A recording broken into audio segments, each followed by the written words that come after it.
Welcome to English Grammar Spot. This tutorial is about the past perfect. In this lesson, I'm going to teach you how to form a past perfect and when to use a past perfect. But before we get started, it's good to know that in the English language we have regular and irregular verbs, and it is advisable that you study the most commonly used irregular verbs. Now let's get started. Take a look at these sentences. I had painted the door yellow. They had paid for dinner themselves. Both these sentences are in the past perfect tense. How do we form a past perfect? For the regular verbs, we use the auxiliary verb to have, but now the past form of to have, which is had, and the past participle. The past participle can be made by adding ed to the base form of the verb. For example, I had kissed her, you had worked late, he had cleared the table, she had placed it on the floor, it had snowed.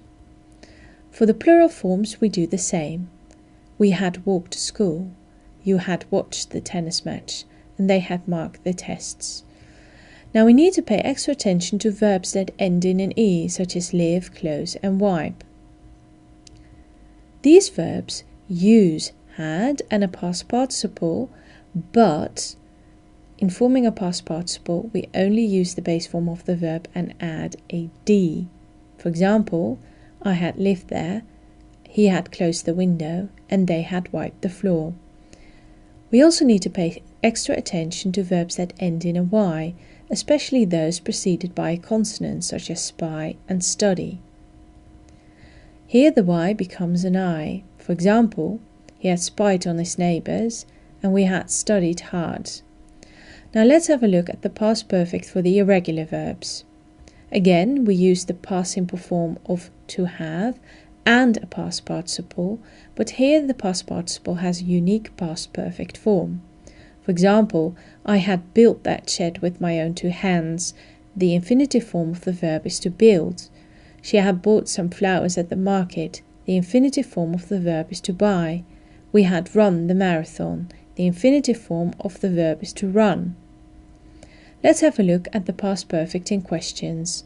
For the regular verbs, again we use the past simple form of the auxiliary verb to have and the past participle.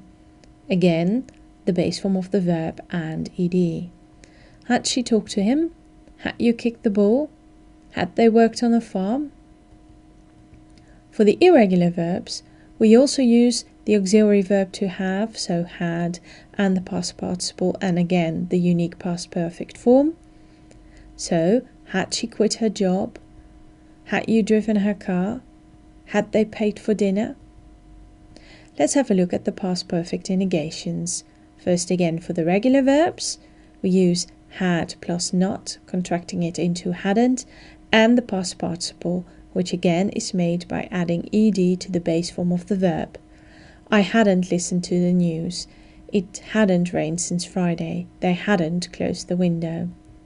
And for the irregular verbs, we use had and not, contracting it into hadn't, and the past participle. But again, here, the past participle has a unique past perfect form. For example, she hadn't quit her job. You hadn't ever driven her car, and they hadn't paid for dinner. Now let's have a look at when we use a past perfect. We use a past perfect for things that happened in the past but before something else in the past. So we use it to coordinate the past. We have two things happening in the past, and the past perfect happened at the furthest point in the past. For example, I had brushed my teeth before I went to bed. So first I brushed my teeth and then I went to bed, and both these things happened in the past. Another example is, they decided to buy a car after the old one had broken down. So first their old car broke down and then they decided to buy a car. I thank you for your attention. For regular updates, please subscribe to youtube.com/EnglishGrammarSpot or go to www.englishgrammarspot.com.